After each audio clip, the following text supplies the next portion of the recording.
এখানে I love Kalimpong এর এখানে অনেকে ফটো ক্লিক করছে। একটা ছবির মতো এখানে দৃশ্য, এত সুন্দর লাগছে, চারিদিকে একদম কোলাহল মুক্ত।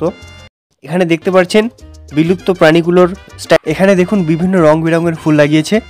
আর নিচে ওখানে পার্কিং রয়েছে। কালিম্পং সায়েন্স সেন্টারে এখানে টিকিট নিয়ে নিলাম, 40 টাকা টিকিট পার হেড। কারণ ফটো ক্লিক করার জন্য কাউকে বলতে হচ্ছে দাদা একটু ফটো তুলে দেবেন বা দিদি একটু ফটো তুলে দেবেন। মোটামুটি এখান থেকে 300-400 মিটার নিচে হবে। কত সুন্দর পার্কটা, একদম ছবির মতো।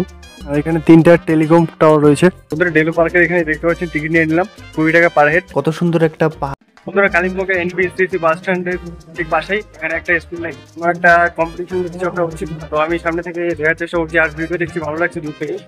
এখানে দেখতে পাচ্ছেন বাচ্চারা ফুটবল খেলছে। আর আমার ঠিক পিছনে এদিকে রয়েছে এনবিএসটিসি বাস স্ট্যান্ড কালিম্পং। দেখতে পাচ্ছেন যে স্টেডিয়াম মনে হচ্ছে, যেহেতু চারিদিকে কি আছে কিন্তু কিচ্ছু বুঝতে পারছি না যে কি এটা স্কুল না কি, কোনো বোঝা যাচ্ছে না তেমন একটা। এদিকে শুধু বাচ্চাগুলো খেলা করছে এদিক ওদিক ফুটবল নিয়ে, আর এখানে কিছু একটা হচ্ছে। বন্ধুরা দেখতে পাচ্ছেন এখানে কিন্তু অনেকে রয়েছে, আর এখানে প্রাইজ ডিস্ট্রিবিউশন করছে। এই যে দেখতে পাচ্ছেন সম্ভবত কোনো স্পোর্টস এর হবে, তো একটা আইডিয়া নেই কিসের হতে পারে। বন্ধুরা আমার পিছনে অনেকগুলো লোক জড়ো হয়েছে, তো ওখানে প্রাইজ ডিস্ট্রিবিউশন হচ্ছে।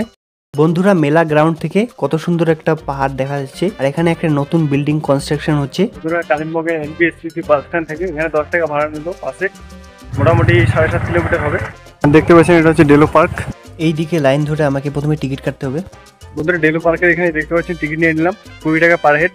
এখানে সকাল 9টা থেকে বিকেল 4টা অবধি টাইমিং এ। প্রিয় দর্শক বন্ধুরা দেখুন ডেলো পার্কের ভেতরটা কত সুন্দর। সাইড দিয়ে একধারে একদম সারিবদ্ধভাবে পাইন গাছ লাগিয়েছে, আর দূরে ওই যে আই লাভ কালিম্পং, ওখানে সবাই আর কি ফটো ক্লিক করে। বন্ধুরা যেই বাসটা করে শিলিগুড়ি থেকে আসলাম, ওই বাসটা নাকি 11:30টার সময় ছাড়বে এখান থেকে। তো অনেক চিপ প্রাইসে এখানে, অন্য গাড়ি যদি আপনারা নেন তাহলে কিন্তু অনেক ভাড়া পড়ে। এখানে শিলিগুড়ি থেকে কালিম্পং অবধি মাত্র 111 টাকা, কিন্তু আমি অনলাইনে কেটেছিলাম সেজন্য 117 টাকা লেগেছিল জিএসটি সহ। আর এখানে এক্সপ্লোর করার তারপর দেখি কোথায় যাওয়া যায়। এই ডেলো পার্কে যারা আসেন তারা কমপক্ষে একটা করে হলেও এখানে ফটো ক্লিক করেন আই লাভ কালিম্পং এর এখানে। বন্ধুরা এখানে ডেলো পার্কে এখানে দেখুন একটা জায়গা রয়েছে, তো আমি এখানে দাঁড়িয়ে রয়েছি। এখানে দেখতে পাচ্ছেন কত মনমুগ্ধকর একটা পরিবেশ। এই জায়গাটা দেখুন, একটা ছবির মতো এখানে দৃশ্য, এত সুন্দর লাগছে। বন্ধুরা ডেলো পার্কে এখানে একটা জায়গা রয়েছে, তো এখানে দাঁড়িয়ে রয়েছে, এই যে পিছনে দেখতে পাচ্ছেন। তো এদিকে নিচে দেখুন অনেকটা নিচু, কিন্তু এখান থেকে মোটামুটি 100 ফিটও নিচু হয়ে যাবে। এই গাছটা অপরিচিত, এই গাছটার নাম জানি না। আর এই যেগুলো হচ্ছে পাইন গাছ। আর দেখুন বন্ধুরা কতটা নিচু, আর এখানে একটু ঠান্ডা অনুভূত করছি। বন্ধুরা দেখতে পাচ্ছেন এদিকে কত সুন্দর গাছগুলো লাগিয়েছে, আর নিচে ছোট চারা গাছও দেখা যাচ্ছে। ওইদিকে সবাই ফটো ক্লিক করতে ব্যস্ত, তো আমি ভাবলাম এদিকে কেউ নেই, এদিকে একটু এক্সপ্লোর করে নিই। আর এখানে 3টা টেলিকম টাওয়ার রয়েছে। বন্ধুরা এখানে দেখুন কত সুন্দর একটা ভিউ, মনমুগ্ধকর দৃশ্য। নিচে ছোট মোটো জনবসতি দেখা যাচ্ছে, ক্যামেরা হয়তো ভালোভাবে আসছে না। বন্ধুরা এখানকার আর কি যারা স্থানীয় মানুষ, যারা পাহাড়ি মানুষ, তাদেরকে কিন্তু পাহাড় তেমন একটা ভালো লাগে না। যেমন আমরা সমতলে থাকি, আমরা চাই পাহাড়ে যদি আমাদের বাড়ি থাকতো কত সুন্দর হতো। তো এখানকার মানুষ আর কি তেমন একটা ভাবে না, তারা ভাবে আর কি তাদের সমুদ্র এলাকায় বা বড় বড় শহরে যদি বাড়ি থাকতো, এরকম তারা ভাবে আর কি। এখন আপনারা হয়তো ভাবতে পারেন যে আমি এসব কথা হাওয়ায় বলছি, তো আপনাদের জানিয়ে রাখি আমি লাভা, ঋষভ, কালিম্পং, লোলেগাঁও এসব জায়গা এক্সপ্লোর করে এই তথ্যগুলো পেয়েছি। তো দেখতে পাচ্ছেন কত সুন্দর পাহাড়টা। এখানে আর কি নিচ দিয়ে একটা নদী বয়ে গেছে, নদীতে জল নেই, একদম শুকিয়ে গেছে, বর্ষাকালে নদীতে জল ভরে যাবে। বন্ধুরা ডেলো পার্কের উপর থেকে দেখুন ভিউটা অসাম লাগছে। দূরে দেখা যাচ্ছে মেঘ ভেসে আছে আকাশে, আর এদিকে দূরে ছোট মোটো জনবসতি দেখা যাচ্ছে। দেখুন ডেলো পার্কের ভিউ, এখানে অনেকগুলো ঘর রয়েছে, এগুলো কিসের জন্য যায়। এদিকে দেখুন আই লাভ কালিম্পংটা রয়েছে, আর পাইন গাছ দেখা যাচ্ছে দূরে। বন্ধুরা দেখতে পাচ্ছেন কত সুন্দর পার্কটা, একদম ছবির মতো, সব সাজালো গুছালো। আর এদিকে দেখতে পাচ্ছেন পাইন গাছ, আর দূরে জনবসতি দেখা যাচ্ছে। বন্ধুরা এই যে গাছগুলো দেখতে পাচ্ছেন এগুলো হচ্ছে পাইন গাছ, বেশিরভাগই আর কি পাইন গাছ এখানকার। আর এখানে দেখতে পাচ্ছেন অনেকে ফটো ক্লিক করছে, তো আমি একা একা এসে এখানে অনেক সমস্যায় পড়ছি, কারণ ফটো ক্লিক করার জন্য কাউকে বলতে হচ্ছে দাদা একটু ফটো তুলে দেবেন বা দিদি একটু ফটো তুলে দেবেন, এরকম আর কি বারবার বলতে হচ্ছে। আমার সাথে যদি কেউ আসতো তাহলে আমাকে এভাবে রিকোয়েস্ট করতে হতো না লোকের কাছে। আর এখানে দেখতে পাচ্ছেন কত সুন্দর একদম সাজালো গোছালো। জেলো পার্কের এখান থেকে সাইড থেকে আমি ভিডিও করছি, আর এখান থেকে ভালো ভিউ আসছে। দেখতে পাচ্ছেন নিচে জনবসতি দেখা যাচ্ছে, আর কোথাও কোথাও ল্যান্ডস্লাইড হয়েছে সেগুলো দেখা যাচ্ছে, এবং নদীও রয়েছে। বন্ধুরা দেখতে পাচ্ছেন শুকনো নদী একদম, আর এখানে নিচে জনবসতিগুলো দেখা যাচ্ছে ভালোভাবে, অনেকটা নিচে, মোটামুটি এখান থেকে 300-400 মিটার নিচে হবে। আর পার্কটার লোকেশনটা কিন্তু দারুণ, একদম উঁচুতে রয়েছে, চারিদিকে সুন্দর সুন্দর পাহাড় দেখা যাচ্ছে। আর 20 টাকার টিকিট হিসেবে ভালোই এখানে আর কি সময় কাটানোর একটা ভালো জায়গা বলতে পারেন। এটা সরকারি আর কি, সেজন্য এরকম কম টিকিট।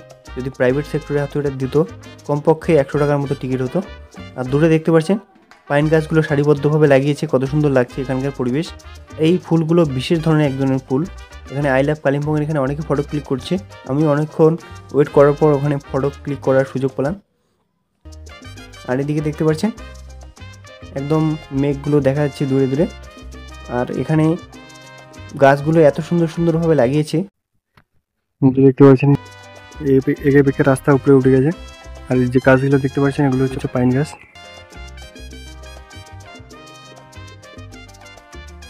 বেশিরভাগ এখানে পাইন গাছ বড় বড়, অন্য প্রজাতির গাছও রয়েছে, তো অন্য প্রজাতির গাছগুলো তেমন একটা আমার চেনা নেই। এদিকে দেখতে পাচ্ছেন সব বড় বড় পাইন গাছ। আমাদের ওইদিকে একটা সায়েন্স মিউজিয়াম না কি যেন আছে, আসার সময় শুনলাম। তো এখান থেকে এখন রিটার্ন করে ওখানে যাব। সায়েন্স মিউজিয়ামটা এক্সপ্লোর করার পর 3টার সময় নাকি একটা বাস আছে, ওই বাসটা ধরে শিলিগুড়ি চলে যাবো। আর পুরো তো এক্সপ্লোর করা শেষ এই ডেলো পার্কটা। বন্ধুরা দেখতে পাচ্ছেন এদিকে রয়েছে পাইন গাছগুলো, পাইন গাছের সারির পিছনে দেখা যাচ্ছে। আর এইগুলো যেন কী গাছ, গাছটার নাম জানি না। আর এই ফুলগুলো রয়েছে, অনেক প্রজাতির ফুল রয়েছে।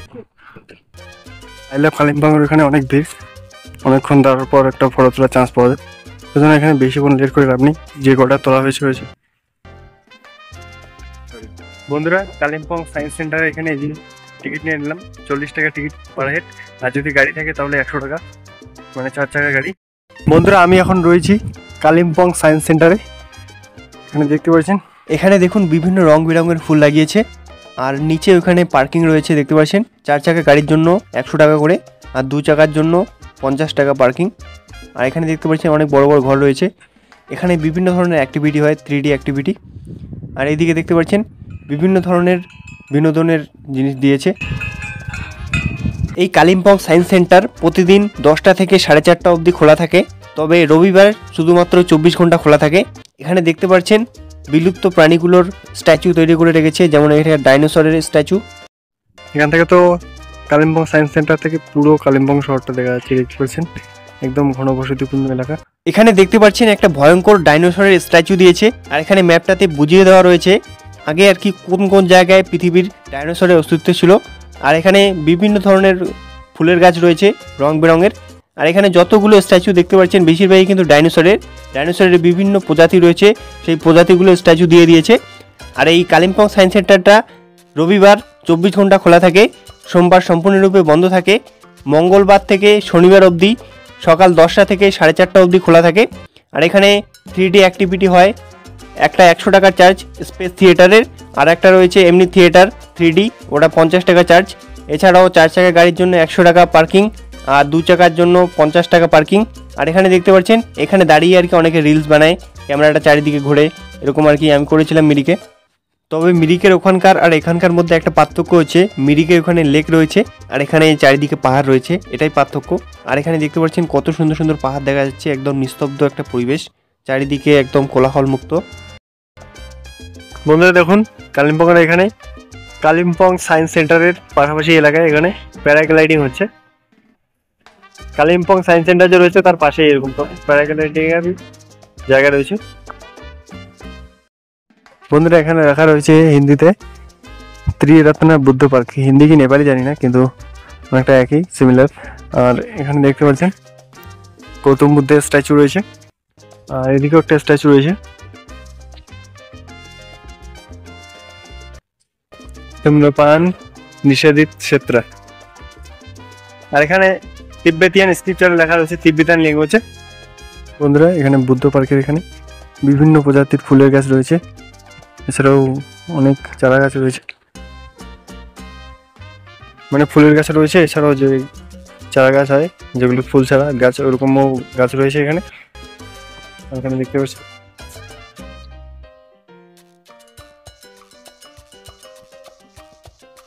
Plants and flowers for sale, ওগুলো বিক্রি করার জন্য।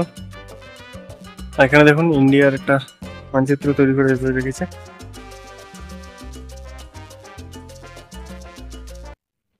আপনারা দেখতে পাচ্ছেন